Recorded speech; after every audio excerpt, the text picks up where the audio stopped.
اسی لیے دیکھیں اللہ تبارک و تعالیٰ نے فرمایا ان الشیطان لکم عدو مبین، کہ شیطان تمہارا کھلا دشمن ہے۔ سب کو پتا ہے بھئی ابلیس میرا کھلا دشمن ہے، لیکن دوسرا دشمن اس کا نفس ہے، اس کا نفس ہے جو اس کے اندر ہے۔ اور اللہ تبارک و تعالیٰ نے فرمایا نا کہ وَعْلَمُ مَا تُوَسْوِسُ بِهِ نَفْسُهُ، ہم اچھی طرح جانتے ہیں کہ یہ نفس تمہارے دلوں میں وسوسے ڈالتا ہے۔ وہ وسوسے کیا ہیں؟ وہ یہی ہیں کہ اللہ کے اوپر تمہارا اعتقاد کمزور کر دیتا ہے، یقین کمزور کر دیتا ہے، بھروسہ کمزور کر دیتا ہے۔ کہتا ہے یہ تمہارے ساتھ کیوں ہو رہا ہے؟ دیکھو تم بڑے اچھے آدمی ہو، تم نیکی بھی کر رہے ہو، نمازیں بھی پڑھ رہے ہو، تسبیح بھی کر رہے ہو، تم دین پر چلتے بھی ہو، لیکن دیکھو ساری مشکلیں تمہارے لیے ہیں، ساری بلائیں تمہارے لیے ہیں، تو تمہیں دین نے کیا دیا؟ تمہارے اللہ نے تمہیں کیا دیا؟ یہ کیا ہو رہا ہے؟ تمہاری نیکی نے، تمہارے تقویٰ نے، تمہاری سچائی نے۔ اسی لیے بعض لوگ صرف اس بات پر سچ بولنا چھوڑ دیتے ہیں، کہتے ہیں یار سچ بولنے نے ہمیں کیا دیا؟ کاروبار کریں جناب، اگر ہم جناب دکان پہ اگر جھوٹ نہ بولیں تو چیز بکتی ہی نہیں۔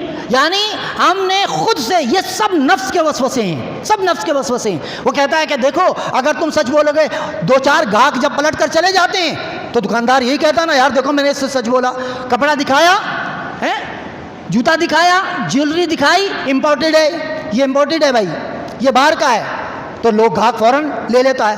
اگر اس نے سچ بول دیا نہیں نہیں، وہ گاہک پوچھتا ہے ہاں بھائی امپورٹڈ ہے یہ؟ نہیں نہیں جی لوکل ہے، نہیں ہمیں امپورٹڈ چاہیے۔ ایک گیا، دو گیا، تین گیا، تو پھر نفس اندر سے کہتا ہے یہ تو کس چکروں میں پڑا ہوا ہے بھائی؟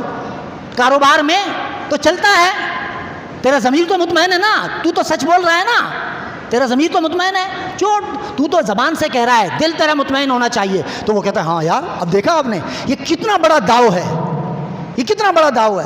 تو انسان اسی لیے یہ جو لبرل آنٹیاں کہتی پھرتی ہیں کہ پردہ تو دل کا ہوتا ہے، پردہ تو دل کا ہوتا ہے، آنکھوں کا پردہ ہوتا ہے، تو ٹھیک ہے، تو لباس پہننے کا تکلف کرنے کی کوئی ضرورت نہیں، بس اپنے آنکھوں میں پردہ رکھو تصور میں، اور دل میں پردہ رکھو اور گھومو برہنہ، اور کہو کہ بھئی دل میں پردہ ہے ہمارے، تو ہماری آنکھیں پاک ہیں، ہماری نیت پاک ہے، دل پاک ہے، پھر کہو۔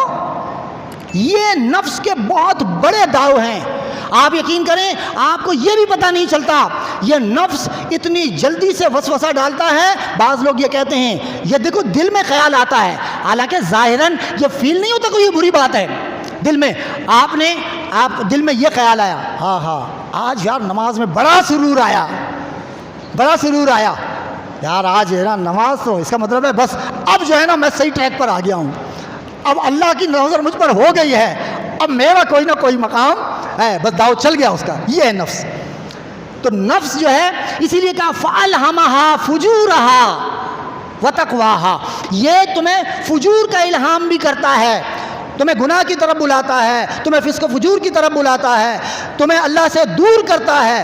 اور تم اگر اللہ پر بھروسہ کرو، دیکھو غوث العظم شیخ عبد القادر جیلانی رحمہ اللہ کو جب شیطان نے کہا کہ عبد القادر میں تیرا رب ہوں، جب ایک نور کا حالہ ارد گرد آیا نا کہ بھائی میں تیرا رب ہوں، میں تجھ سے راضی ہو گیا، اب تجھے کوئی عبادت کرنے کی ضرورت نہیں، کوئی نماز پڑھنے کی ضرورت نہیں۔ اب دیکھو یہ ایک حملہ تھا نا، تو اس کے بعد آپ نے جب لا حول پڑھا تو متشکل ہو گیا اور جسمانی شکل میں سامنے آ گیا، اور اس نے کہا عبد القادر آج تیرے علم نے، تیری ولایت نے، تیری معرفت نے تجھے بچا لیا، ورنہ اس داؤ سے میں نے کئی لوگوں کو گمراہ کر دیا، کئیوں کی ولایتیں سلب کروا دیں۔ اب یہ اگلا داؤ تھا، تو غوث العظم اس بات پر خوش نہیں ہوئے، یہ نہیں کہا کہ ہاں جی میرے علم نے، میرے تقویٰ نے، میری معرفت نے، میری ولایت نے مجھے بچایا۔ کہا کہ نہیں نہیں نہیں، اگر میرا علم ہے تو وہ بھی اللہ کا دیا ہوا، مجھے تقویٰ ہے تو یہ بھی اللہ کا دیا ہوا، میری معرفت ہے تو یہ بھی اللہ کا دیا ہوا۔ کہا ابلیس یہ تیرا اس سے بڑا داؤ ہے، یہ تیرا اس سے بڑا حملہ ہے، مجھے میرے علم و معرفت و تقویٰ نے نہیں، میرے رب کے فضل نے بچایا ہے۔